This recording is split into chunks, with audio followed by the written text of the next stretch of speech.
Saudações, queridos e queridas! Está no ar o último Hinomaru do ano.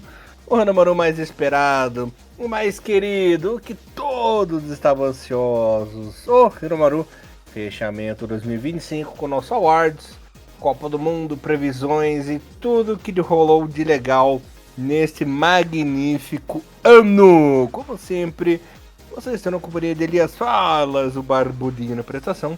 Comentário hoje, time completo das lendas dos meus amados, Mr. Thiago Cruz e Mr. Thiago Bom Tempo. Bom tempo, tudo bem com você, meu irmãozinho? Que saudades de você, mineiro, ai. Tudo ótimo. Maravilha, Mr. Thiago Cruz, tudo bem com você, meu linducho Totozão? Salve, salve, Elias. Bom dia, boa tarde, boa noite a todos os queridos ouvintes. Boa noite, Thiago Bom Tempo. Grupo de elite formado, o Megazord está montado para o último podcast do ano, antes das nossas merecidas férias. Maravilha, maravilha, maravilha. Antes da gente começar o programa, eu quero dar os parabéns às equipes que se deram bem por último, né? Que a gente ficou devendo, que é o Jeff United, que finalmente conseguiu subir para J1. Aleluia, glória a Deus. Ao nosso querido Tegevaharu também. E o Halo Shiga, que conseguiu manter-se aí e despachou o azul claro nos playoffs. Parabéns, queridos, que tenham aí boa sorte e mandem bem no ano 2026. Tiagão, Bom Tempo, abrindo aqui o nosso programa com o Best Eleven, né? Primeiro vamos ao primeiro Best Eleven, que é o menos importante, que é o oficial, né? Exatamente. E depois o nosso, que é o que vale. No oficial, abrindo aqui os serviços, tivemos de goleiro o Tomoki Hayakawa do Kashima. Na linha defensiva, para alegria do Thiagão, o Naomichi Ueda, né? O Uedão do Kashima. MVP. O MVP, né? Craque, lenda, tapete de ouro. Vai ganhar uma Ferrari do Sheik, embora não esteja no Oriente Médio. Aí o Hayatoraki do Sefred de Hiroshima. Taiyo Koga do Rei Sol. No meio campo, o Satoshi Tanaka do Hiroshima. Sho Nagaki do Nagoya. Tatsuya Ito do Frontale. Yuki Soma do Machida. E o Koizumi do Rei Sol, fechando a meiuca. Na frente, Rafael Elias do Kyoto e Léo Ceará no Kashima Antlers, também o artilheiro da competição aí na temporada de 2025. Este é o time oficial Best Eleven da J-League, Mr. Thiago Bom Tempo. Eu achei ok esse Best Eleven oficial, nenhuma escolha absurda, nenhum nome que não mereceu estar lá. É claro, né, que na minha opinião, tendo assistido na íntegra a maioria dos jogos da temporada, algumas posições eu escolheria jogadores diferentes, mas até por isso que no nosso Best Eleven do Hinomaru, que vocês podem conferir depois lá nas nossas redes, né, a gente colocou 3 jogadores por posição, né, porque teve muitos que mereceram, né, que fizeram uma ótima temporada, seria até alguma injustiça ao deixar alguns de fora. Eu acho que se teve alguma injustiça, né, nesse Best Eleven oficial, acho que foi não ter colocado o Lucas Fernandes do Cereço Osaka. Apesar de que se ele tivesse ali, taticamente, né, seria na posição do Tatsuya Ito, que também fez principalmente o segundo semestre, né, o segundo semestre dele foi um nível absurdo, o primeiro nem tanto, mas pelo que ele jogou no segundo, né, vários gols em sequência, atuações de nível muito alto, a ponto de que até estão falando dele voltar, né, para a Europa. Então foi justo também ter colocado o Ito nesse Best Eleven, mas eu acho que o Lucas Fernandes ele é um pouco subestimado, que ele não tem tanta mídia assim, né? Como esse Best Eleven oficial, o que decide, né, quais jogadores são escolhidos é uma votação feita por jogadores e pelos técnicos. Isso acaba influenciando um pouco, né? O fato do jogador aparecer muito na mídia ou não. Mas quem assiste aos jogos do Cereço sabe o quanto que o Lucas Fernandes faz a diferença nesse time. Eu cheguei até a ver, né, um jogo do Cereço esse ano lá no Sakurai Stadium, e realmente a forma como ele, não só contribuindo com assistências, com chances de gol criada, mas a qualidade das jogadas que ele faz é uma coisa bem acima do nível da J-League. Para mim, o desempenho dele individualmente foi até nível comparado com o MVP, mas como o Cereço fez uma temporada bem modorrenta, né, com o ataque do Cereço nível campeão, mas a defesa nível rebaixamento, acabou ficando meio de lado. Aliás, o Cereço, né, disse que quer ganhar seu primeiro título da J-League, mas com essa defesa aí, pra mim, é praticamente impossível. E ter renovado o contrato do técnico Arthur Papas também não me animou nem um pouco. É como o Bom Tempo falou, né? Não, é um Best Eleven ok, né? Eu acho que não tem nenhum grande, assim, absurdo, né? É claro, né? Como o Best Eleven da J-League, ele vai... não é o primeiro ano, né? Que acontece eles fazer um 3-5-2 ali, né? Então tem algumas posições ali que fica, assim, levemente, né? Aquela ideia de, poxa, faltou um jogador ou outro e tudo mais. Que nem, por exemplo, eu talvez não colocaria, como, não sei se acho que a gente até chegou a discutir isso um pouco nas nossas internas, a questão do Yuki Soma, né? Pra mim, o Koizumi fez uma temporada muito mais coerente, assim, de ser um jogador de Best Eleven, assim, claro, o Yuki Soma, né, incrível, não deu certo jogando fora do Japão, não teve tantos oportunidades de vários clubes diferentes, mas dentro do Matidas Elvia é um jogador de extremamente referência nesse meio campo, né, para frente ali dentro da equipe, um jogador muito importante para esse elenco, para esse primeiro título da equipe e tudo mais, mas são questão de detalhes, né, detalhes assim de nomes, como a gente vê alguns jogos, né, presta mais atenção a alguns jogadores, né, também tem esse critério que o Bom Tempo falou, né, que acaba sendo uma votação, então tem um pouquinho mesmo daquela questão de mídia, né, quando você fala em Yuki Soma, claramente, né, é um jogador que puxa mais mídia do que alguns outros jogadores, né, então acho devidamente válido, né? Mas também imagino que o nosso, apesar, né, claro, de não estar 100% igual, eu acho que eu sempre fico satisfeito quando a nossa escolha, principalmente as escolhas do Bom Tempo, né? Temos que ser francos, né? O Bom Tempo que faz todo o esquema de planilha e tudo mais ali, toda a matemática em volta do futebol. Não tem só achismo, né? No nosso awards, muito menos gostos pessoais, até porque se fosse gostos pessoais, Shinji Kagawa seria MVP nessa temporada, chore e doa quem doer, mas eu acho que quando a gente consegue acertar algumas posições, a gente não fica muito fora nas escolhas, nos jogadores que a gente falou o ano todo, poxa, esse jogador é para MVP, pô, esse jogador é interessante, então eu acho que faz toda a diferença. E para mim, uma temporada de Rafael Elias, assim, digna de aplausos, né? Léo Ceará também, mas os pianos que o Rafael Elias teve que levar para esse improvável campeonato incrível, né? A equipe do Kyoto Sangen foi realmente algo admirável. Então, bacana. Muito parabéns à J-League por copiar praticamente boa parte do nosso awards, mas o nosso Best Eleven, para mim, eu achei que ficou bem interessante e não deve nada ao oficial da J-League. Maravilha, eu só queria fazer uns elogios particulares aqui a alguns jogadores que renasceram essa temporada, né, que estavam embaixo ultimamente, que é justamente o Edão do Thiagão, né, que fez uma temporada espetacular, foi um baita de um zagueiro importantíssimo aí pro Kashima. O nosso querido Koizumi, né, que foi uma dúvida, ficou tanto tempo no Urawa, foi para os novos ares aí do Rei Sol e encaixou como uma luva nessa equipe, né, então uma baita temporada do Koizumi. E o Hayakawa também, segurando a responsabilidade. Quanto tempo que não tinha um goleiro do Kashima aí num Best Eleven, né? O Kashima voltando aí aos tempos gloriosos de bons goleiros. Então fica aí minhas observações bacanas nesse Best Eleven. Mas, vamos falar da parte boa agora, galera? Do que vale, do verdadeiro Best Eleven? Do Hinomaru, né? Claro. Eu vou citar aqui, pegar aquela planilhazinha, aquele campinho que tem os 3 melhores de cada posição, né?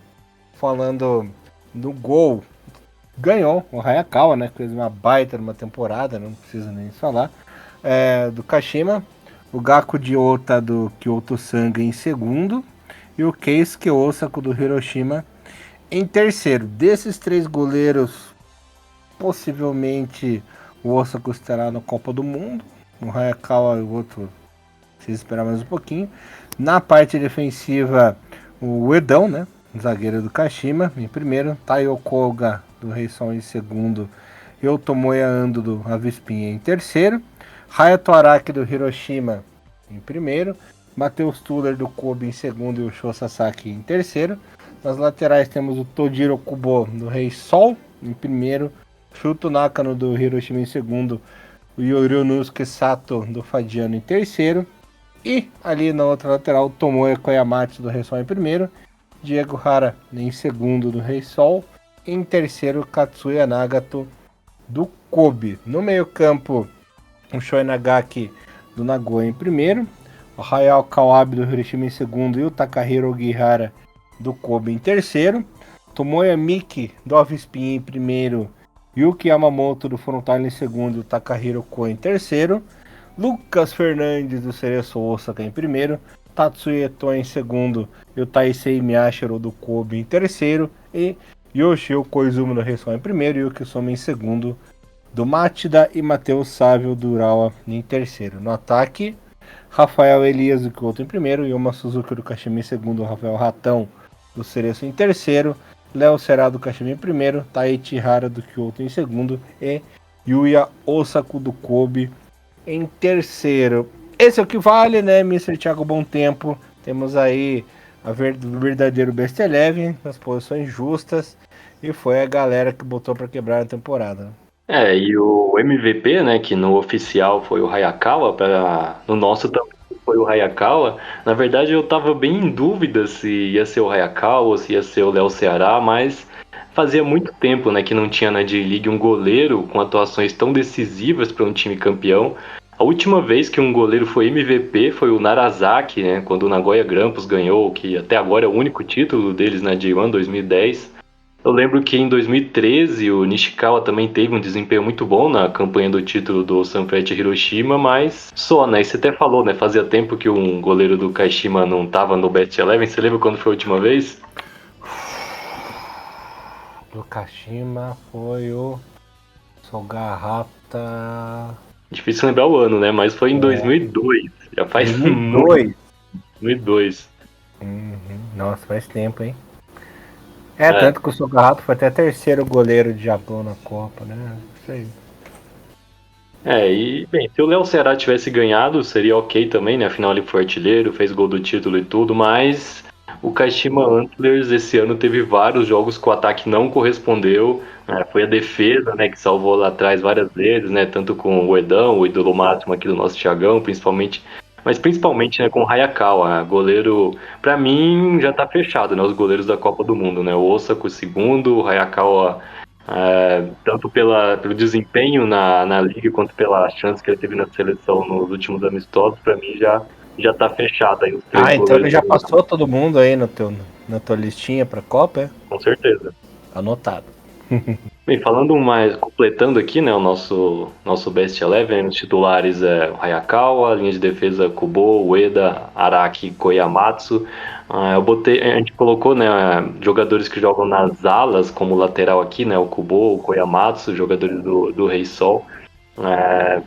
E uma coisa que chamou muita nossa atenção nessa temporada foi o quanto o time do Kashiwa Reysol conseguiu reviver a carreira de basicamente o time inteiro, né? Porque o Reysol ano passado, né, lutou para não cair, depois chegou o Ricardo Rodrigues como técnico. E se você pegar o desempenho de a maioria dos jogadores do Reysol ano passado, a maioria não teve temporadas boas, né? O Tojiro Kubo estava esquecido lá no Nagoya, o Koyamatsu estava jogando nada, o Koizumi, né, igual você falou, tava lá no Ural sem conseguir corresponder. Então, basicamente o time inteiro quase do Rei Sol, né, até o Taiyo Koga, o zagueiro também, estava bastante em temporada relativamente insegura, né, fez a temporada muito boa agora. E não por acaso, né, o Ricardo Rodrigues que ganhou, né, o prêmio de técnico do ano. Apesar de que na J-League tem uma coisa bizarra, né? Que o técnico tem o prêmio técnico campeão e o técnico do ano que não pode ser o campeão, então o Olímpio não entra nessa conta, mas no nosso awards, né? O Ricardo Rodrigues está lá como o primeiro top 1, né? O melhor técnico da temporada. Enfim, para vocês que quiserem ver em todos os detalhes, nossas escolhas estão lá nas nossas redes sociais, tanto no Instagram, no Facebook, não só o nosso Best Eleven, né, os titulares e reservas da seleção do campeonato, mas também um top 10 posição por posição dos melhores jogadores da temporada na J-League. Uma coisa interessante, né, falando sobre esse detalhe, né, que o Bom Tempo falou, a gente assina embaixo com o relator, né, facilmente, né, mas a temporada do Rei Sol foi tão incrível que praticamente quando você procura a questão de valores de mercado da equipe, a maioria dos jogadores titulares, todos tiveram uma valorização incrível, né, por exemplo, hoje, atualmente, o Taiyo Koga é o segundo jogador que mais digamos, mais valioso do elenco, assim, em questão de valor de mercado, né? Então, olha como uma boa temporada, a diferença que isso faz, né? Então, tô muito curioso em saber como que vai ser essa manutenção de 25 para 26, principalmente ali na metade do ano que vem, quando realmente começa a temporada de fato, né, valendo. A gente vai até pincelar um pouquinho essa questão de campeonato inicial do meio de começo de ano ali, né? Que eu acho que é um tema que a gente não falou muito durante o ano, porque não tinha todas as informações ali muito bem explicadas. Agora já tem os grupos separados, já tem as regras e tudo mais. Então, a J-League ela vai ter um início diferente pro ano que vem, né? Tendo um campeonato de transição, depois o ano realmente começando no meio da temporada, junto com a temporada europeia. E eu tô muito curioso em saber como que essa equipe do Casper Rei Sol vai fazer, porque alguns jogadores que eu tava olhando, eles têm um contrato, teoricamente, até 26, né? Então tem muitos contratos que vão ter que ser renovados, tem muitos contratos que vão começar a 26 ainda sem uma definição. Então, quando uma equipe vai bem, claro que tem toda aquela preocupação se o elenco vai conseguir manter, né? Até porque, com certeza, o pessoal que tem a grana ali dentro do mercado japonês e do mercado asiático como um todo começa a abrir os olhos, né, para tentar contratar esses jogadores interessantes, né? Então eu acho que o Rei Sol entra muito na mira, assim, desses olheiros ali, porque praticamente dominou várias posições, tem jogadores interessantes em todas as posições. Sobre o goleiro, eu tenho sempre um déjà vu que parece sempre que o Osaka tá sempre os principais goleiros, né? Então a constância dele também eu acho bem interessante. E na questão aí do meio de campo ali, como vocês falaram, é incrível como apesar de ser um ano que se praticamente não se falou bem do Ura Reds, você tem ali o Matheus Sávio ainda conseguindo destoar, né? Assim como o Lucas Fernandes destoando positivamente numa equipe do Cereço, que tem um bom tempo falou, um bom ataque, mas uma defesa muito ruim. Então, mesmo os jogadores que estão em equipes que tiveram ano muito ruins, ainda assim, individualmente, a gente teve muitos destaques, né? Como, por exemplo, até mesmo jogador do Fageno Kayama, e o Fageno Kayama teve um ano de sobrevivência ali, né, dentro da primeira divisão. Então, temos bons nomes e nomes alternativos surgindo, jogando muito bem, independentemente da situação dos seus times. Maravilha, Mr. Thiago Cruz. Antes da gente entrar num assunto diferente com o assunto Copa do Mundo, quero falar de um assunto delicado, literalmente delicado, que é o assunto Tomiyasu. Tomiyasu assinou agora, voltou a jogar aí, assinou com a equipe do Ajax, joga campeonato holandês, tal, se preparar para a Copa do Mundo. Mais de um ano, né, sem jogar bola, né? O Tomiyasu tá pra mais de um ano, né? Praticamente isso, né? Vai ter aí o seu parceirinho lá de defesa. Mas é uma coisa que eu pergunto para vocês. É arriscado levar o Tomiyasu pra Copa? Mesmo a gente sabe que precisa dele para esse Mundial aí, mas será que ele vai conseguir um bom ritmo até lá? Vai se recuperar? Ou pode acontecer algum imprevisto no meio do caminho, ele se machucar de novo, né? É complicada essa situação do Tomiyasu. Eu realmente fico muito preocupado, se bem que nossos defensores aí estão conseguindo dar conta do recado, né? Por mais que não seja uma defesa 100% titular. Nossa, defesa 100% até reserva. Fez ótimos jogos, inclusive contra a seleção brasileira, né? Tem o adendo de estar lá com o Itakura, né? Fazendo duplinha ali na Ajax. Mas, bom tempo, eu queria que você fosse bem realista, assim, num modo realista. O Tomiyasu consegue se recuperar a tempo da Copa, fazer uma boa Copa? Ou é uma manobra de risco aí para a JFA e vamos continuar com o que está dando certo, que é esse sistema defensivo praticamente reserva? É simples. É só o Tomiyasu não se lesionar mais. Então é só a gente rezar para ele não machucar mais. Porque se ele conseguir recuperar o ritmo de jogo, o Tomiyasu em forma, ele é disparado o melhor zagueiro do Japão. Então, titular absoluto se ele conseguir recuperar a forma, né? Se ele não machucar de novo. Então, por mais que atualmente, né, o Japão está num nível de evolução dos seus zagueiros que a gente nunca viu antes, a gente tem muitas opções, né? Tanto para titular quanto para reserva, quanto para reserva do reserva, né? Até o Junnosuke Suzuki, que não era nem terceira opção, de repente fez um jogo muito bom contra o Brasil e já difícil até imaginar ele não convocado para a Copa, né? Então o Japão está muito bem de posição para a zaga, muito bem de não só de quantidade, não só de qualidade, mas de quantidade também. Mas se você estava até brincando no privado mais cedo, né? Se o Tomiyasu recuperar a boa forma, o sonho do Japão de ganhar a Copa tá vivo, né? Porque o Tomiyasu, muita gente vai se lembrar, né? Ele começou a ser convocado para a seleção e com 19 anos ele já era titular absoluto na seleção japonesa. Na primeira Copa da Ásia dele, aquela Copa da Ásia de 2019, o Tomiyasu foi o melhor jogador do Japão. Ele já tinha acabado de fazer 20 anos e já foi o melhor jogador do Japão no torneio. Na época era ele e o Yoshida na zaga e não tinha muita opção, né, que pudesse competir com eles. Hoje não, hoje a gente tem muitas opções, mas se você pegar quem que é o segundo melhor zagueiro do Japão, é o Itakura. Acho que, sinceramente, o Itakura ainda está muito abaixo do nível do Tomiyasu. Então, o Tomiyasu ele é um jogador que, em forma, ele poderia ser titular tranquilamente na maioria dos times do mundo. Não foi no Arsenal, ok, né? Também esse fato de ficar insistindo com ele na lateral direita também foi, para mim, uma coisa que mais prejudicou do que ajudou na carreira dele, porque por mais que ele faça bem em qualquer posição, né? A gente sabe, a gente acompanha ele desde que começou lá no Vispinha, né? Na Vispa Fukuoka. A melhor posição dele é zagueiro, né? Tanto que por isso que ele sempre jogou de zagueiro na seleção, mas enfim, o que a gente torce é isso, né? Que ele se recupere, que ele não se lesione, que aí a gente tem um zagueiro bem acima do nível dos outros, né? Óbvio que se ele tiver machucado, não tiver condição de jogo, infelizmente vai acabar ficando de fora, mas também não seria nenhum fim do mundo, porque a gente viu isso, né? Nos últimos jogos, últimos vitórias, né? Mesmo com a defesa toda reserva, conseguiu até bons resultados ganhando do Brasil.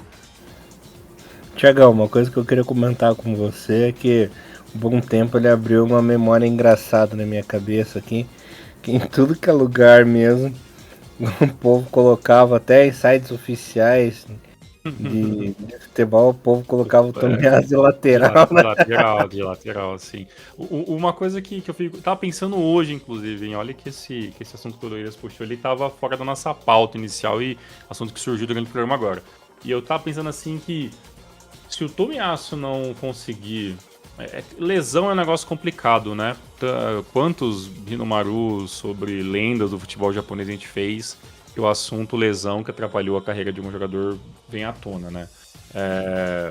E a percepção que eu tenho é que se o Tomiyasu não conseguir ter uma sequência, né, sem lesões, jogar pelo menos 2 anos, né, sem ser uma lesão muito séria, eu acho que vai ser talvez a perca de ter um zagueiro de nível world class, assim, que nós, claro, a gente sabe da qualidade, né, muito acima da média, né, dentro do futebol asiático, que é o Tomiyasu, mas parece que assim, se ele tivesse mais 2 anos ali de uma sequência, facilmente ele pintaria entre os principais zagueiros assim da temporada europeia e entre os melhores do mundo, assim, né? E isso não é um bairrismo, né? É um fato de tudo aquilo que a gente viu da trajetória dele, né? Até essas últimas 2 lesões foram as piores. Então, a minha preocupação, acho que nem tanto com a Copa, assim, sabe? Que parece que a Copa a gente tem opções para tentar resolver ali momentaneamente, né? Até porque a Copa é um campeonato de tiro curto, tudo pode acontecer e tudo mais. A falta dele vai ser, claro, sentida, mas a percepção que eu tenho é que vai ser uma pena se o Moriyasu não conseguir, sabe, ser esse World Class que ele tem o potencial, assim, sabe? Então, me peguei pensando e refletindo sobre isso hoje. Aliás, só complementando, A gente pode comparar até um pouco o Tomiyasu com o Kim Min-jae, um zagueiro coreano que é quase da mesma geração dele, e um jogador que são jogadores de características bem parecidas, né? E o Kim Min-jae, ele é titular no Bayern de Munique, um dos melhores times do mundo, e o Bayern de Munique que também tem o Hiroki Ito, que a gente já cansou de ver jogando junto com o Tomiyasu na seleção e que não tem como nem comparar, né? O quanto que o Tomiyasu é mais jogador do que o Hiroki Ito, e é um jogador que foi contratado pelo Bayern para disputar a titularidade, né? Teve uma lesão grave, né? Só tá voltando agora, né? A gente não sabe se o Hiroki Ito vai mesmo conseguir, né? Se firmar como jogador aí no Bayern, mas é um jogador japonês que tá em um dos maiores times do mundo, então a gente sabe que o Tomiyasu é muito mais zagueiro, muito mais defensor, né? Que o Hiroki Ito, que tá jogando num gigante europeu, né? E dá pra ter só pra comparar um pouco, ter uma noção de como que a gente avalia o potencial do Tomiyasu. Eu costumo dizer que o Hiroki Ito é o Kotoko Sakai dessa geração, né? Sempre joga nos times bons, assim, sabe, sei lá como que vai parar lá.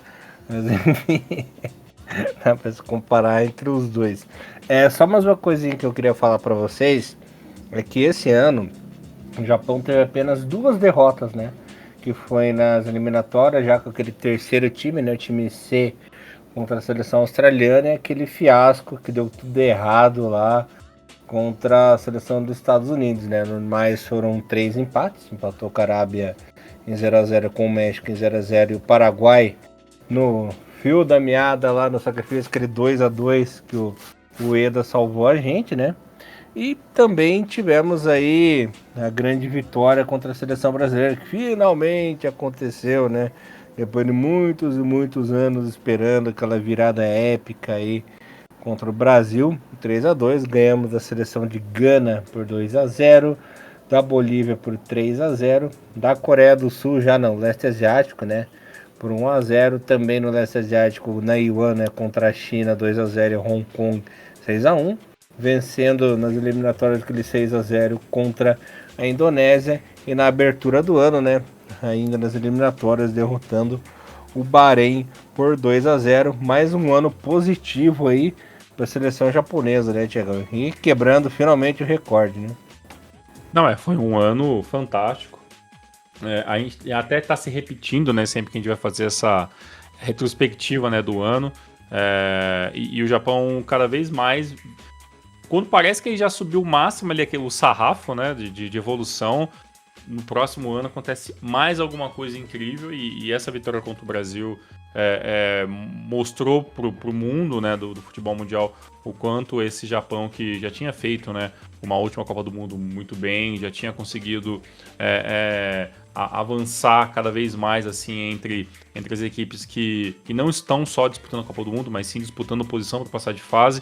E agora que teve, por exemplo, todo o sorteio de Copa do Mundo e tudo mais, teve sim muitos elogios e também teve muitas mensagens muito mais coerentes sobre a seleção japonesa, né? Então, o Japão tem toda a questão, tem toda a possibilidade de passar de fase, o Japão pode lutar pela primeira posição, sabe? E isso, e sempre eu faço a retrospectiva de 15 anos atrás, né? 20 anos atrás, né? Você jamais falaria que ouviria com muita facilidade fora da mídia asiática que o Japão tem condição de passar como primeiro do grupo, né, dentro de uma Copa do Mundo. Então, essa evolução ela é vista hoje por todo mundo, né? Então, eu acho que esse ano foi extremamente positivo, carimbou ainda mais essa visão positiva que o futebol japonês está passando para o mundo, e agora com a Copa do Mundo cada vez mais próxima, os grupos definidos, aí é claro, agora a gente vira a nossa chave, começa a fazer as análises. Eu já estou dando uma olhadinha já em jogos das outras seleções, já que pensando com meus botões diariamente, né? Agora todo dia a gente acaba pensando alguma hora sobre Copa do Mundo, né? E vai vivendo, né, esse momento de expectativa, mas o prognóstico é extremamente positivo. Eu acho que o Japão fez mais um ano incrível, claro, não foi 100%, né? Tivemos ali apenas um deslize ali tal durante o ano, mas é uma temporada muito positiva da seleção japonesa, mostrando que ainda assim há um gap de evolução, né, que está por vir, já que a nossa seleção ainda é muito jovem e tem um bom tempo de evolução com os principais jogadores aí.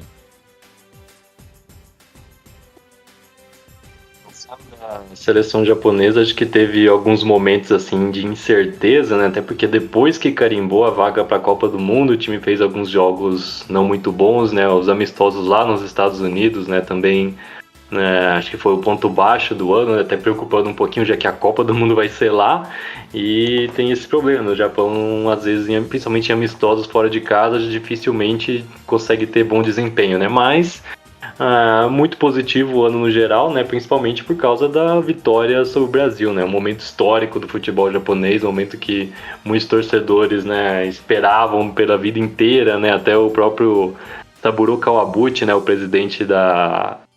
primeiro presidente da J-League, o cara que fundou a J-League, o cara que levou, foi decisivo para levar o Zico lá pro Japão, enfim, o maior dirigente da história do futebol japonês, quando ele falou que não imaginava que ia ver isso um dia na vida dele, né, enquanto ele ainda estivesse vivo. Então foi um momento assim, por mais que seja só amistoso, né, nenhum dos dois times estava jogando com seus principais jogadores, mas ainda assim é um momento que entrou para a história do futebol japonês. E sempre que enfrenta, né, essas principais seleções, parece que o Japão consegue jogar seu melhor futebol, né? Então, até por causa disso, vendo esse grupo aí da Copa, a gente não ficou tão preocupado assim, né? Pareceu um grupo ok, né? Não é um grupo nem muito forte, não é um grupo nem muito fraco. Tava até conversando com um jornalista japonês e falou: pode muito bem acontecer do Japão ganhar os 3 jogos, mas também pode acontecer de não ganhar nenhum, né? Vamos ver, né, quem vai ser esse adversário que vai vir da UEFA, né? Pode ser a Polônia, pode ser a Suécia, pode ser a Ucrânia, pode ser até a Albânia, né, do técnico Silvinho. Mas eu acho que é bom um grupo assim ter um grupo que não tem nenhum adversário assim que parece muito fraco, né? Até porque a gente viu na última Copa, né? Se enfrenta um time mais fraco, tipo a Costa Rica, parece que eles não conseguem, cai muito o nível do desempenho, mas quanto mais fortes conseguem sempre jogar o seu melhor futebol. O Japão muito louco aí com essas experiências futebolísticas, né? Japão no grupo F com Holanda, Tunísia e ainda vamos saber, como o Bom Tempo disse, né? Entre Suécia, Polônia, Ucrânia e Albânia. Tiagão, se fosse para escolher entre essas 4 equipes aí, quem você escolheria? Eu escolheria, assim, a Suécia, cara. Que faz tempo que a gente não vê a Suécia numa Copa do Mundo, né? Uma vez em 2018. A Polônia fez aí suas últimas Copas, mas não foi muito bem. A Ucrânia também é uma seleção interessante, né? Em crise aí, essa parte não precisa nem falar, né? Não joga uma Copa desde 2006 também, seria legal. E a Albânia que ainda não estreou em mundiais, né? Mas se fosse para escolher, eu escolheria a Suécia como uma seleção que eu gosto bastante. Olha, eu sei a seleção que eu não escolheria. Eu não gostaria de enfrentar de novo a Polônia. Essa é a seleção que eu não queria.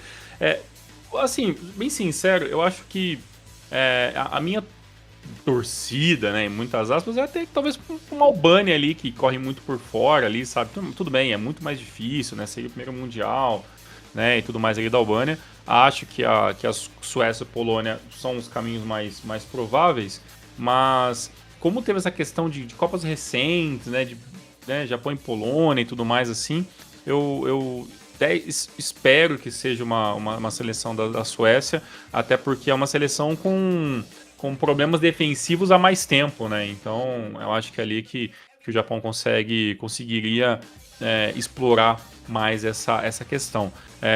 Eu acho que vai acabar dando Polônia, mas se eu pudesse escolher, eu escolheria facilmente a seleção da Albânia, por ser uma seleção nova e tudo mais, ali ser uma novidade, mas entre Polônia e Suécia, espero que venha a seleção da Suécia, até porque também seria um adversário diferente e tudo mais, então é uma camisa legal para se ver numa Copa do Mundo. A Polônia, nas últimas Copas do Mundo, foi, né, chegou a passar de fase, mas não brilha os olhos de ninguém, né, a seleção da Polônia nas últimas Copas do Mundo também.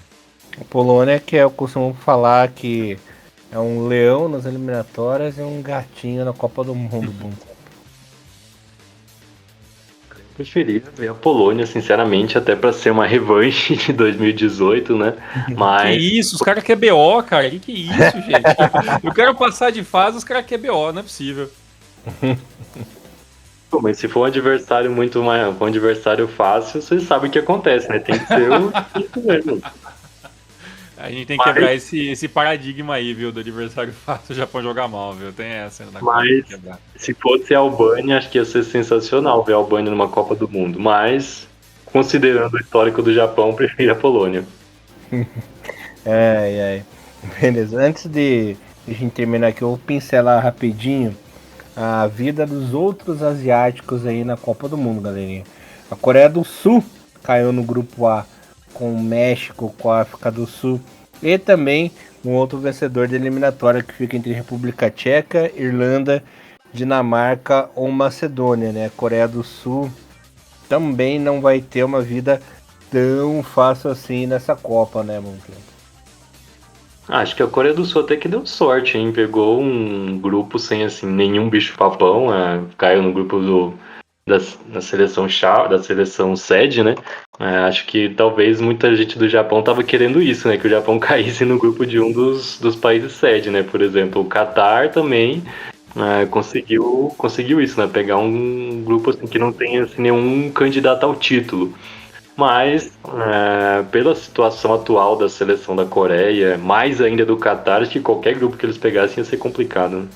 É, isso que eu ia falar agora. Aproveita para o Thiagão comentar também. Desses dois grupos, o Catar tá meio indigesto, o grupo do Catar, porque tem o Canadá, tem o campeão aí das eliminatórias europeias, que é entre País de Gales, Bósnia, Itália e Irlanda do Norte. São 4 seleções chatas de enfrentar. E a Suíça, que é a pior de todas, né? É uma desgraça de enfrentar essa seleção. Não, é complicado. Eu com certeza gostaria que o Japão tivesse caído nesse grupo A. Tudo bem que apesar que eu e Elias aí temos nossa predisposição a querer que a Irlanda volte uma Copa do Mundo, é bem provável que venha uma Dinamarca novamente aí, né? Então, que é um adversário que já se provou também que tem altos e baixos também. O Japão já venceu em Copa do Mundo, enfim, não é um adversário que bote medo. Mas é um grupo onde que se a Coreia do Sul vacilar, pode ficar até fora dessa possível terceira vaga, né, na pior das hipóteses.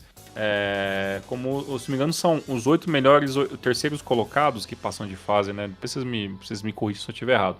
Mas eu acho que é um grupo extremamente plausível que a Coreia consiga passar de fase, mesmo que faça uma campanha ruim. Não se espera muita coisa, apesar que eu vi muitos elogios a essa seleção da África do Sul.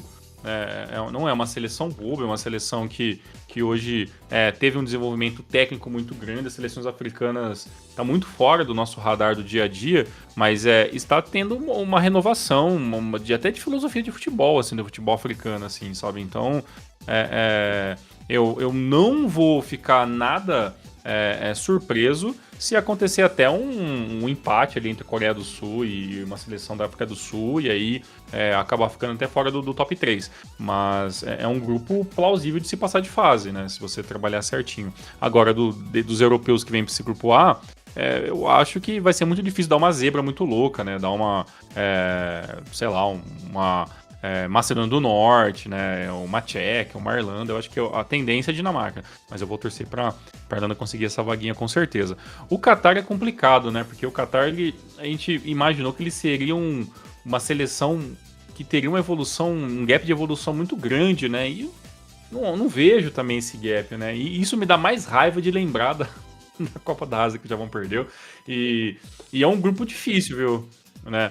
E é um grupo chato esse grupo B, porque se o Canadá for aquele Canadá que a gente viu recentemente em Copa do Mundo, é uma seleção chata de enfrentar. Esse BO que vai vir aí de grupo europeu, de time europeu, seja País de Gales, seja Bósnia, seja Itália, dificilmente Irlanda do Norte, mas com certeza é uma seleção muito chata, né? E a Suíça é a seleção que você conscientemente sempre vai querer evitar, né? Porque é um futebol reativo e que às vezes muda assim, né, de uma hora para outra e tudo mais, e o futebol suíço se torna chatíssimo e imprevisível assim, né? Então, esse grupo B vai ser uma dor de cabeça grande, e se esse Catarzinho muitas vezes preguiçoso passar de fase, eu vou achar um milagre, sinceramente.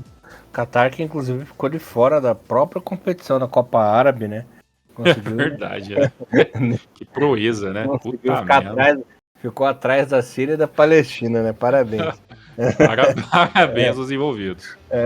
Aí no grupo D, nós temos a Austrália, que também é um grupo bem indigesto, né? Estados Unidos, Paraguai, o campeão europeu, entre Eslováquia, Kosovo, Turquia e Romênia. Olha só, eu acho que tá mais pra cara da Turquia passar.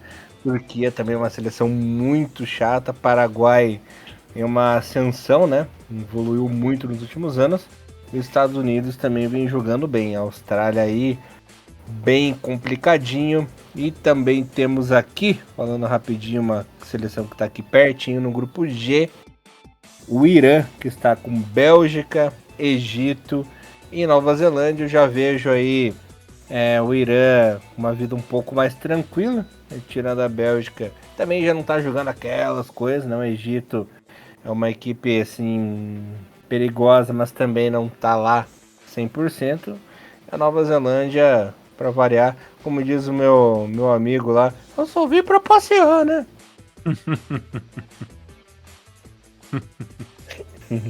E fechamos.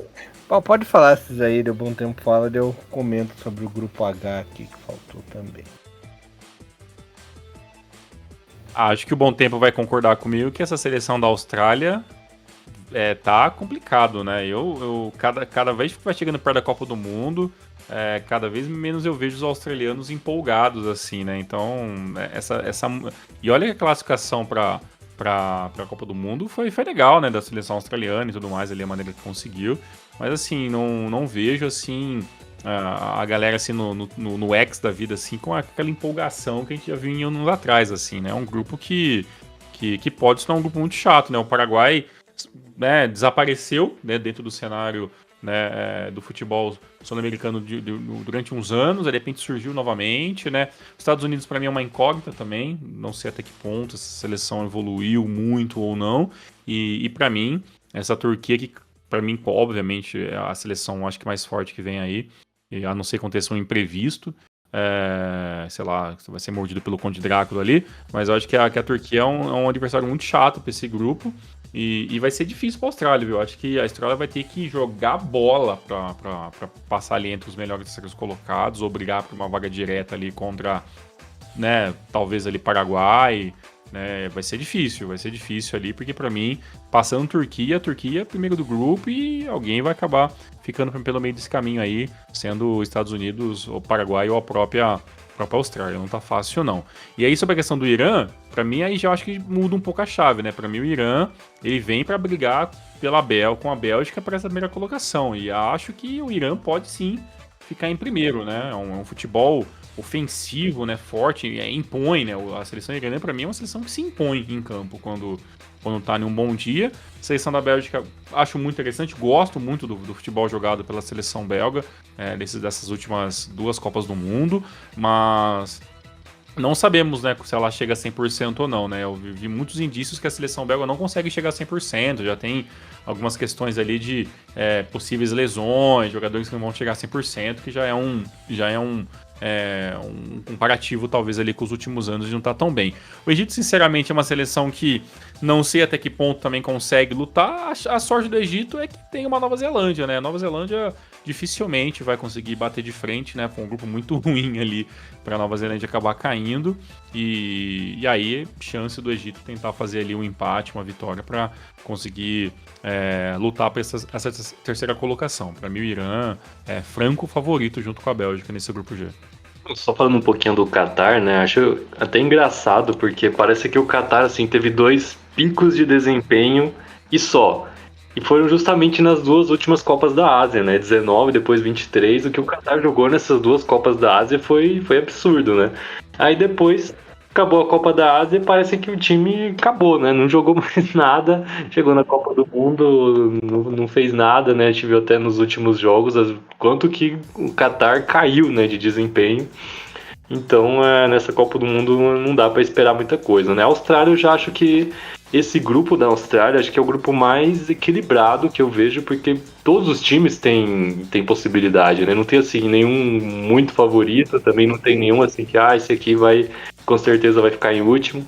A Austrália, acho que ela vai chegar como underdog em todos os jogos, mas tem condição sim, por mais que seja uma seleção que não enche os olhos nem um pouco, não empolga nem um pouco, a Austrália já teve seleções melhores do que agora, mas na última Copa também estava assim, né? Sem expectativa, acabou surpreendendo, então acho que a Austrália pegou um grupo em que é possível, o Irã também pegou um grupo acessível, né? Eu acho que o jogo-chave do Irã vai ser contra o Egito, porque contra a Nova Zelândia se espera que ganhe, então se conseguir um resultado contra o Egito, acho que o Irã tem assim boas possibilidades, né, de avançar, né, de finalmente, né, avançar, né, já chegou perto tantas vezes, mas vamos ver se o Irã vai seguir aquela tradição de chegar na Copa do Mundo e jogar aquele estilo Carlos Queiroz, né, 100% retranca, ou se vai tentar manter o futebol mais ofensivo que costuma jogar na Ásia, mas é uma seleção que dá para esperar que tem possibilidade de avançar, né? Já as outras da Ásia já não boto tanta fé. A Arábia Saudita,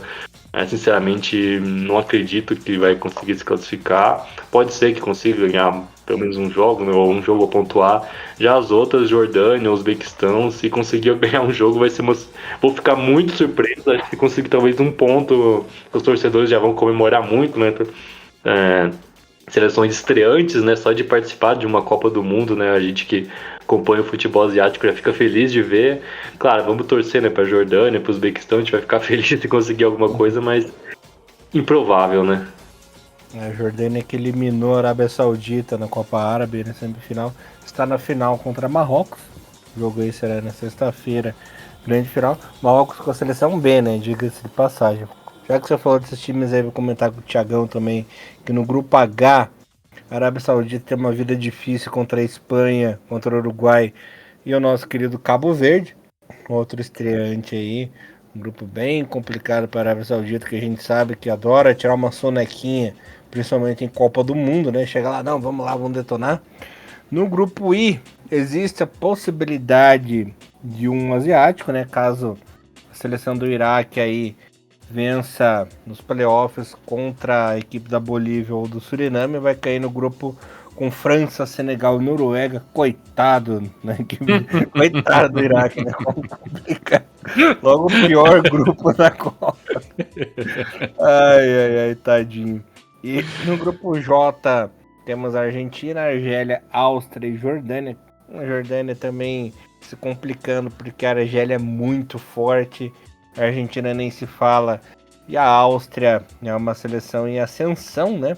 E também o nosso querido Uzbequistão caiu no grupo K, com Portugal, Colômbia e o vencedor do playoff ali entre Nova Caledônia e Jamaica e a República Democrática do Congo.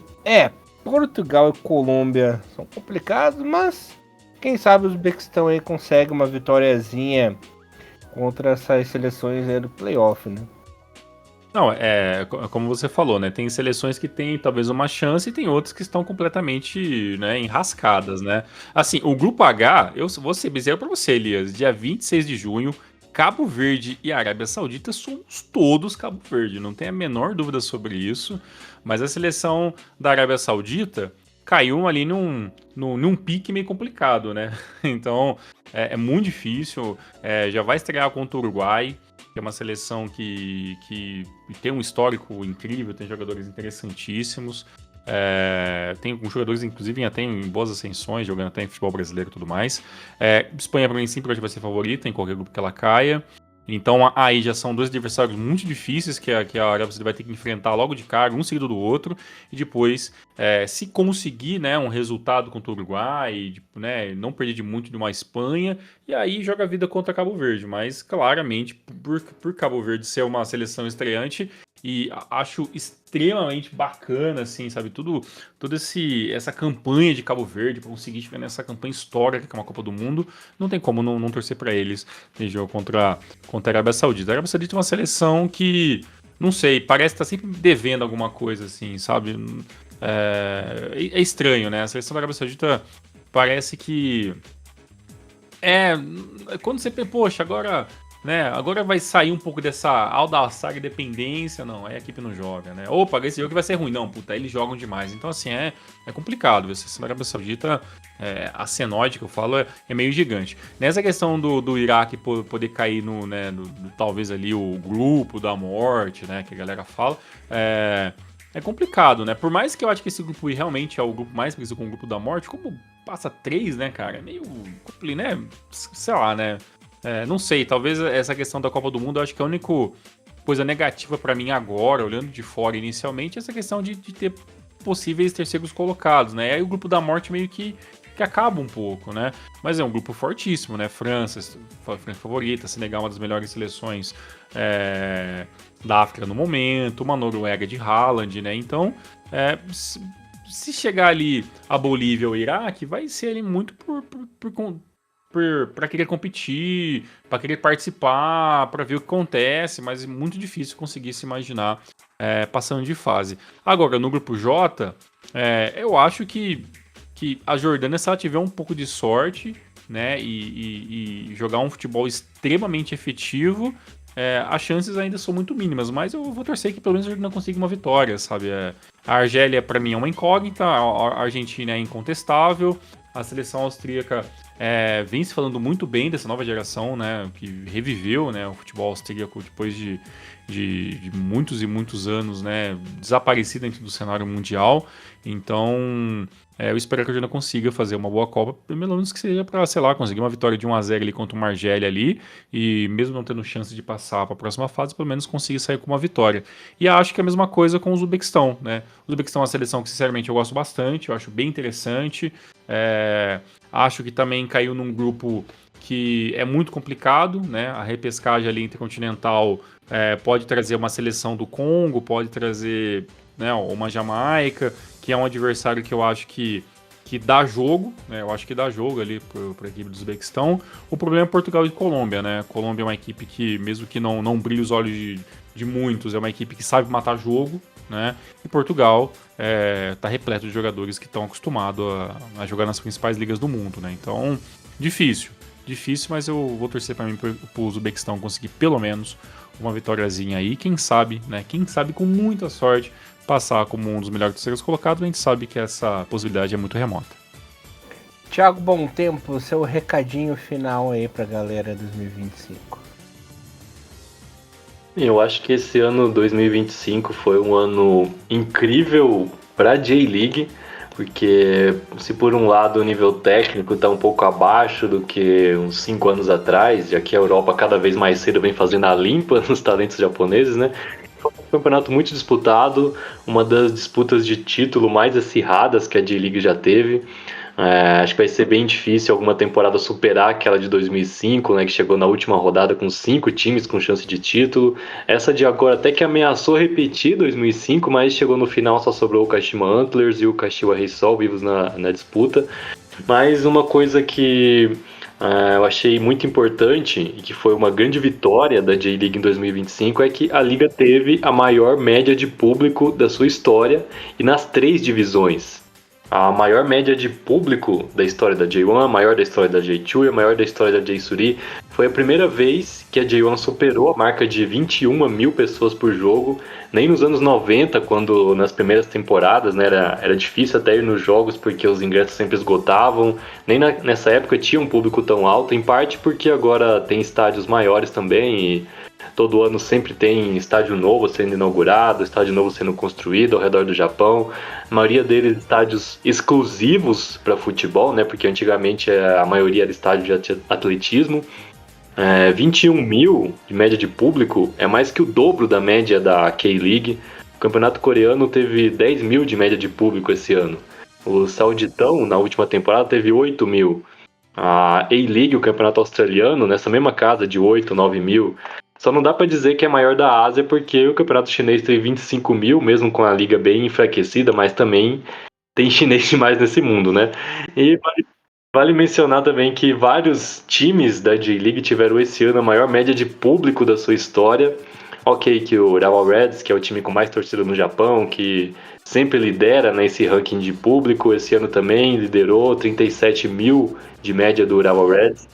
Ainda que esteja bem abaixo do que já teve naquela época dourado lá dos anos 2000, mas no geral a tendência foi de crescimento do público na maioria dos estádios. Por exemplo, o próprio Kashima Antlers, que teve média de 27 mil esse ano, Essa foi a maior média da história do Kashima Antlers. Eu até lembro do Zico falando uma vez, né, que nunca tinha visto o estádio do Kashima lotado, depois que fez aquela reforma, ampliação para a Copa do Mundo. Mas o Antlers teve esse ano alguns jogos que esgotou ingresso, né, nessa reta final, com o time disputando o título. E mesmo times com médias mais baixas, né, por exemplo, Fadiano Okayama, 13 mil, Matias Elber, 14 mil, Kashima Reysol, 13 mil, é porque eles jogam em estádios pequenos, né, que quase sempre estão cheios. Na J2, a média de público foi de 8.888, certinho, tudo 8, né? Quebrou o recorde com quase 1.000 pessoas a mais de média do que o recorde anterior. E 8 dos 20 clubes da J2 tiveram médias acima de 10 mil. O Vevaren Nagasaki foi campeão de público com média de 15 mil. Eles também acabaram de inaugurar estádio novo, que a gente vai ver ano que vem na J1. Parece que está muito bonito, é até um dos estádios que eu ainda quero ir. E na J-Suri, média de 3.760 pessoas por jogo. É curioso que é o terceiro ano consecutivo que a J-Suri bate esse recorde de público. E o que significa isso? Que o futebol está crescendo nessas províncias mais do interior do Japão. Os times pequenos estão, aos poucos, estão ficando mais conhecidos, mais populares. Como sempre, né, o Matsumoto Yamaga foi líder de público na J-Suri, ficou na casa dos 7.500. Mas um time que me chamou a atenção, porque tem crescido bastante a torcida, é o Kagoshima United, que chegou esse ano a 6.800, quase 7.000 de público. O Kagoshima tá virando um daqueles times que manda muita torcida para os jogos fora de casa. De vez em quando tem até mais torcida visitante do que do time da casa, apesar de que Kagoshima fica lá no extremo sul do Japão, né, um dos lugares mais remotos do Japão, então qualquer jogo fora de casa para eles que não seja em Kyushu já vai ser uma viagem bem longa. Eu fui esse ano em alguns jogos da J-Suri, eu fui no Tsuegen Kanazawa, mais um que tá com estádio novo, tem uma torcida sensacional também, o Nagano Parceiro, que tá na J-Suri desde sempre, né? E no jogo que eu fui, né, o derby contra o Matsumoto Yamaga, estava o estádio lotado. Enfim, eu acho bem interessante a gente estudar esses números de público, porque a gente tem uma noção melhor de como que o futebol está crescendo como um todo no Japão. Então logo eu vou postar nas redes do Hinomaru um gráfico lá com todo detalhado, né, os números de público das 3 divisões da J-League, aí vocês, pessoal, aqui também vai poder ter uma noção melhor disso do que a gente está falando aqui. E para terminar, algumas coisinhas que eu não gostei muito em 2025, a queda do azul claro no Mazo, né, a gente não falou aqui, apesar de que eu até fiquei feliz com o acesso do Reilak Shiga, porque agora a província de Shiga vai ter um time na J-League pela primeira vez. E o que eu realmente não gostei foi essa mudança de calendário. Eu até entendo o pensamento dos dirigentes japoneses de querer alinhar com a Europa, também com a Ásia no geral, pensando até em aumentar as chances de sucesso dos clubes na AFC Champions League contra os sauditas principalmente, mas também eu vejo um lado negativo forte nisso. Claro que não é uma mudança de uma hora para outra que eles estão fazendo, é algo que já vinha sendo estudado, já vinha sendo discutido faz muito tempo, mas especialmente para os times do norte e do nordeste do Japão, eles vão sofrer mais com essa mudança. Não tem como você fazer jogos no inverno nesses lugares onde neva muito, né? Tirando o Sapporo Dome, que é coberto. E mesmo quando terminar a parada de inverno, esses times do norte ainda vão ter que fazer vários jogos seguidos fora de casa, e para isso o calendário, né, não é muito legal. Outro motivo, né, que eles alegam essa mudança é por causa da janela de transferências, porque sempre no meio do ano vários times japoneses perdem jogadores importantes para a Europa, mas não é como se não tivesse uma janela no fim do ano também, né? Então vai continuar tendo jogadores da J-League indo embora no meio do campeonato. Pode até ser que eu mude de ideia no futuro, mas no momento, se tivesse que escolher um só, a favor ou contra, eu seria contra essa mudança do calendário da J-League. O meu recado é aquele de sempre, né? A gente sempre agradece, né? Primeiramente, eu acho que todo ano, né? O Hinomaru, ele também dá... ele alcança picos que a gente imaginou talvez que já estava chegando ali meio do nosso limite, né? Até porque o nosso trabalho, ele tende a ser muito parecido todo ano, né? Então o nosso público cativo, né, dentro do podcast se manteve mais um ano, a gente teve números ótimos. Eu vou até dar uma olhadinha se eu consigo puxar, que eu até esqueci de deixar eles separados, mas quando eu recebo a retrospectiva anual de todos os números do Hinomaru, assim, fico muito, muito satisfeito por tudo aquilo que eu vejo. Então, primeiramente, eu sempre agradeço a todo mundo que tá com a gente há muitos anos, aqueles que chegaram e ficaram com a gente durante uma parte do ano, ou o ano todo. Eu sei que é muito podcast, né? A gente também tem essa temática de trazer a cada 2 rodadas, que a gente não consegue trazer todas as semanas. Então, isso pode ser um impeditivo para algumas pessoas acompanhar o Hinomaru com a frequência, né, de todos os podcasts. Mas para todas as mensagens, a galera do grupo, né, do WhatsApp, que foi dá pra dizer que é um sucesso nosso, né? A gente tá ali com quase 80 malucos e ninguém se matou ainda, né? Então, pessoas de times diferentes, lugares diferentes, né? Estados, países diferentes, inclusive. E todo mundo ali consegue conviver tranquilamente ali da melhor maneira possível. Então, a gente agradece demais ali o nosso público. Dentro da J-League, né, como um todo, Elisa, eu acho que dá pra dizer que foi um ano que eu achei muito legal. Eu acho que a minha expectativa para o ano de 2025 sobre o futebol japonês era que de uma evolução, de um campeonato bacana, e foi ainda melhor. É uma pena que a gente não chegou com 3 ou até mais equipes ali lutando pelo campeonato no final das contas, mas o campeonato foi muito interessante, foi até imprevisível em vários momentos. Então eu acho que isso é muito, muito válido de se levar em consideração. Sobre seleção, todo mundo sabe aí, a gente já falou várias vezes o quanto a gente gostou. Eu separei aqui rapidinho, tá, os números, 3 coisas bem interessantes pra gente, né? A gente teve em 2025 49% a mais de público total, comparado ao ano passado, isso contando apenas, tá, o Spotify, tá bom? Não a todas as demais mídias de podcast, que aí os números seriam ainda maiores. A gente teve um aumento de público novo, né, de 479% a mais de pessoas novas. Foi o ano que mais o Hinomaru alcançou um novo público, pessoas que nunca tinham ouvido o nosso podcast, e nós aumentamos em 51% os nossos seguidores. Em 2025, o nosso top 5 de países que mais ouviram o Hinomaru, claro, nosso Brasil em primeiro lugar, Japão em segundo lugar, e Estados Unidos, Canadá e Japão é o nosso top 5. Então, a todos vocês que acompanharam a gente, muito obrigado. E dentro da plataforma, né, de Creators, né, dentro do Spotify, o Hinomaru ganhou 3 prêmios, né, que é o prêmio de Estrela em Ascensão 2025 entre o grupo de podcasts, né, de esportivos, né. A gente conseguiu esse prêmio graças a vocês. Também de mais sintonia em 2025, né? Que é o sintonia com o público, né? Então, engajamento, a galera que curte, a galera que recebe o podcast dentro da sua timeline principal dentro do aplicativo, né? Então a gente fica muito feliz. E também um dos podcasts mais comentados da temporada 2025. Então, por isso, agradeço demais a cada um de vocês. E para mim, Elisa, eu acho que o que talvez eu fico ainda com uma...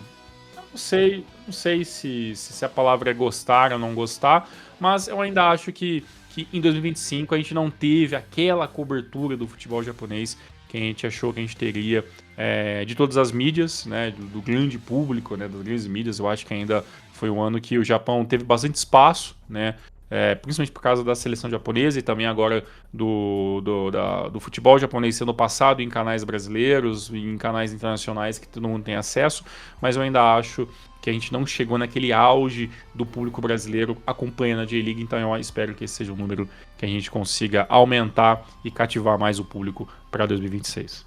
Vamos esperar.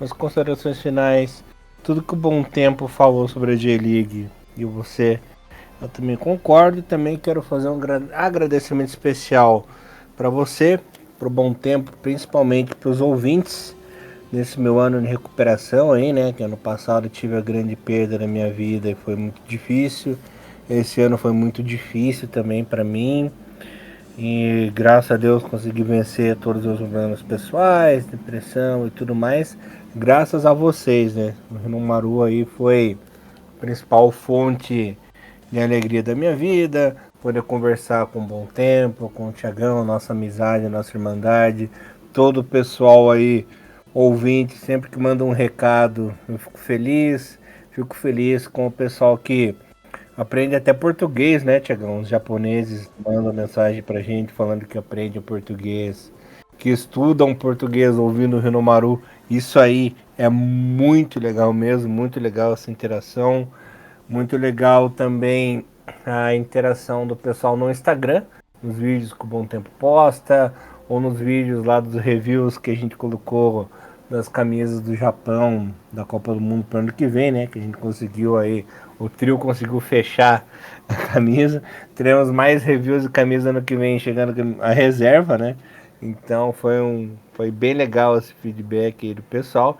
E essa integração, né? Eu sinto assim que a cada ano que passa, nós podemos dizer que a gente faz parte do lar dos nossos ouvintes, né? Que nós somos aquele amigo querido que está sempre disposto a falar coisas legais, a incentivar, e que as pessoas conseguem cultivar esse gosto e esse amor pelo futebol japonês que a gente tanto tem, que é o nosso objetivo, né, galera? Nosso objetivo, a gente faz o programa com tanto amor, a gente se dedica tanto, fala com carinho do negócio, com vontade, né? E é isso que a gente tem conseguido despertar, esse amor e esse carinho pelo futebol japonês, que agora vocês também estão sentindo, né? Fico muito feliz mesmo com essa reciprocidade. Muito obrigado, galera. É isso aí, galera. Tamo junto. Ano que vem tem mais. Lembrando, né? Um detalhe muito importante ali. Hoje estamos mais de 10 mil no Instagram, né? Um número incrível pra gente. A gente nem imaginou que chegaria num número desse. E ainda não estamos no ano de Copa do Mundo. Então, a tendência é a gente conseguir alcançar ainda mais pessoas. Claro que o nosso carro-chefe é sempre a informação em primeiro lugar. Ano que vem tem mais no Marugo. A gente entra na nossa pequena pausa de final de ano. Ano que vem a gente volta ainda mais cedo, né? Porque já tem J-League lá no começo do ano. Tem a CL, né? Que é talvez a única vírgula que a gente deixa aberta aí que a gente não conseguiu falar de todos os jogos. Mas a gente volta o ano que vem e coloca em dia esse assunto também. Dos demais, um grande abraço para todos vocês. Fiquem bem, tenham um excelente final de ano. E em 2026, tamo junto novamente. Elias, bom tempo. Um beijão para vocês. Tamo junto e até o ano que vem. Um abração, galerinha. Nos vemos ano que vem. Feliz Natal, feliz Ano Novo. Se preparem que 2026 vem muita coisa boa. Beijão e Rinomaru, levando o melhor futebol japonês para vocês até 2026. E que venha a taça pro Japão. Beijão, tchau. Valeu, forte abraço. Tchau, tchau. Sayonara.